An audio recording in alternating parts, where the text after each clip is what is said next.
Okay, so one of the worst days of my life happened in spring 2010. I just started working for an organization that helped girls out of human trafficking. And I was staying at the shelter where they get the girls in for about a week to see how everything was working. And the first night I stayed there, we got a call from a father. He was crying on the phone. He was saying like, my girl is 15 right now, and she has been in prostitution since she was 11, and I don't know what to do anymore. Police don't want to do anything. Help me. So we went in the car directly, me and the founder of the foundation. So we went directly to pick her up. So we picked her up, and she didn't want to talk. It was late, she was tired, and she didn't want to talk. Fine.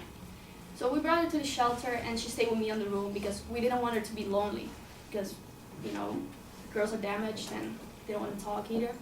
So we just went to sleep, and the next morning, the founder of the foundation, she was already doing groceries, and she was out of the house already.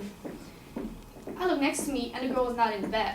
I was like, nah. I heard the TV going, so I was like, she's probably watching TV. And then I looked again next to me. I saw blood on the covers. I was like, what happened here? I mean, like, I did the bed this morning, or the last night, and there was no blood on it. I knew that for sure.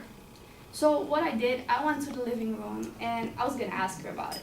I was like, what happened? Like, there was blood on the covers, and she's like, okay, I'll tell you, but don't tell anybody else because I'm kind of ashamed.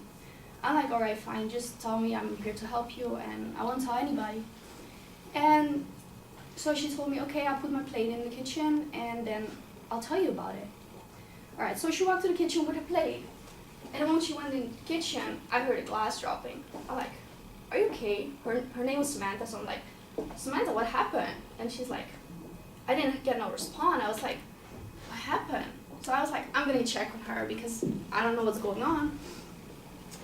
So I went into the kitchen, and the only thing I saw her sitting on the ground, on her knees. And I was like, she was all shaking, and the only thing I heard was like, she was breathing like that. I was like, what happened? So it was the only thing I could think. So I walked to the other side, so she was sitting in front of me, and she's sitting on her knees. And she was sitting with her eyes closed and shaking, she was still breathing like that. I was like, damn, what the hell happened? And the whole point was, there was no phone, because the phone was locked in the office, so they would not call their pimps and stuff to pick them up. And she was just sitting there, and then I realized, on the ground, there was glass everywhere. Her hands were under the blood, everything was under the blood. And I started panicking myself. I'm like, what the fuck is happening? I've never seen this. Nobody was there, and I was there by myself. I couldn't get help because I thought she was gonna kill herself. So what I did, I was sitting down on the ground with her. I grabbed her hands, and she started like kicking and doing all kinds of weird stuff. And I get the glass away from her so she couldn't hurt herself anymore. My hands were under the blood, and I was like, oh my God, what's happening?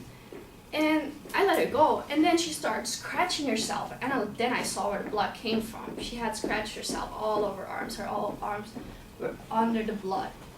Yeah, like, jeez. And I was sitting there for 5 minutes, and I was just thinking, she is gonna kill herself. That's the only thing I could think. And at that moment, the founder of the foundation, she came home. And I'm like, can you please help me? I don't know what to do anymore. And she's like, no, I gotta put the groceries in the closet. I'm like, are you fucking kidding me? I'm sitting here, she's almost, I don't know what the fuck she's doing. And she just walks away again. I'm like, are you serious? So 2 minutes later, she woke up, finally, that girl. And I let her go, and she was just sitting there. And the founder of the foundation, she came to me. She's like, do you know why I let you do this? I'm like, of course not. And you saw what happened. She's like, you did a great job of what you were doing, and you're gonna see this a lot in the foundation here.